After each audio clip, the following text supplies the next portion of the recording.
Hello friends, ഇന്ന് നമ്മൾ മരുന്ന് കഞ്ഞി ഉണ്ടാക്കാൻ പോവുകയാണ്. അപ്പോൾ അതിനെല്ലാം മരുന്ന് പൊട്ടിക്കാൻ വേണ്ടിയിട്ട് പറമ്പിലേക്ക് വന്നിരിക്കുകയാണ് കേട്ടോ. ഞാനും അച്ഛനും കൂടിയിട്ടാണ് വന്നുള്ളത്. അച്ഛാ, ഈ കഞ്ഞി ഉണ്ടാക്കാൻ വേണ്ടിയിട്ട് കുറേ പച്ചിലകൾ നമുക്ക് ആവശ്യമുണ്ട്. കുറുന്തോട്ടി, വയൽച്ചുള്ളി, അങ്ങനെ പറഞ്ഞത്. ഫസ്റ്റ് നമുക്ക് കുറുന്തോട്ടിയായിട്ട് പറിച്ചിട്ടുള്ളത്. കുറുന്തോട്ടിയുടെ വേര് തൊട്ട് അതിൻ്റെ കായും ഇലയും എല്ലാത്തിനും ഔഷധ ഗുണങ്ങളുള്ള ഒരു സസ്യമാണ്. വാതസംബന്ധമായിട്ടുള്ള രോഗങ്ങൾക്കൊക്കെ ഇത് വളരെ നല്ലതാണ്.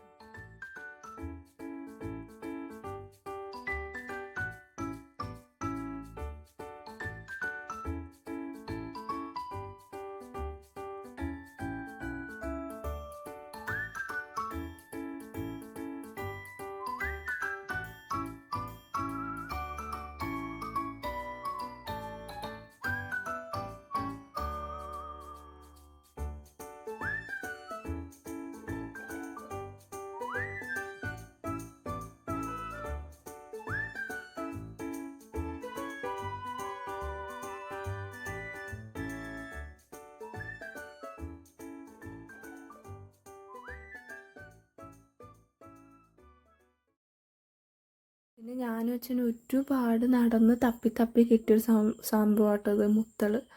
ഇതിൽ നമ്മൾ മെയിനായിട്ട് ഉപയോഗിക്കുന്നത് ബുദ്ധി വളർച്ചയ്ക്കും അതുപോലെ തന്നെ ഓർമ്മശക്തിയൊക്കെ കൂട്ടാനൊക്കെ ഇതിൻ്റെ നീര് കുടിക്കുന്നത് വളരെ നല്ലതാണ്.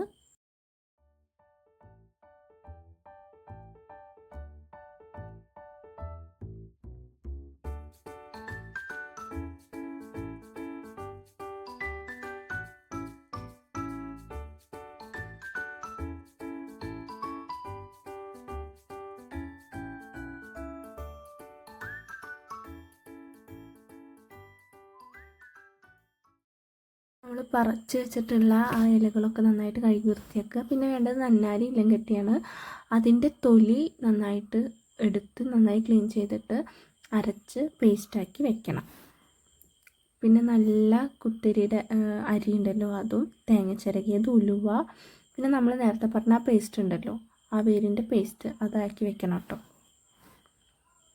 പിന്നെ നമ്മൾ പറിച്ച് വെച്ചിട്ടുള്ള പച്ചിലകളില്ലേ, അതിൻ്റെയൊക്കെ നീരെടുത്തിട്ട് ഇതെല്ലാം കൂടി ഈ അരിയും അതുപോലെ ഇൻഗ്രീഡിയൻസൊക്കെ കൂടി നന്നായിട്ട് മിക്സ് ചെയ്ത് വെക്കണം. കുറച്ച് മഞ്ഞൾപ്പൊടി ഇട്ടിട്ട് നന്നായി മിക്സ് ചെയ്തിട്ട് ഇത് വേവിക്കണം. പിന്നെ നമ്മൾ മാറ്റി വെച്ചിട്ടുള്ള തേങ്ങയില്ലേ, അതിലേക്ക് കുറച്ച് ജീരകം, അതുപോലെ തന്നെ നമുക്ക് വേണ്ടത് ഉള്ളിയാണ്. ഉള്ളി തൊലി കളഞ്ഞത് ഒരു 4 അല്ലി ഇട്ട് കൊടുക്കാം. 4 അല്ലി ഇട്ടിട്ട് നന്നായിട്ട് അതടിച്ച് അതിൻ്റെ നീരെടുത്തിട്ട് വെക്കണം.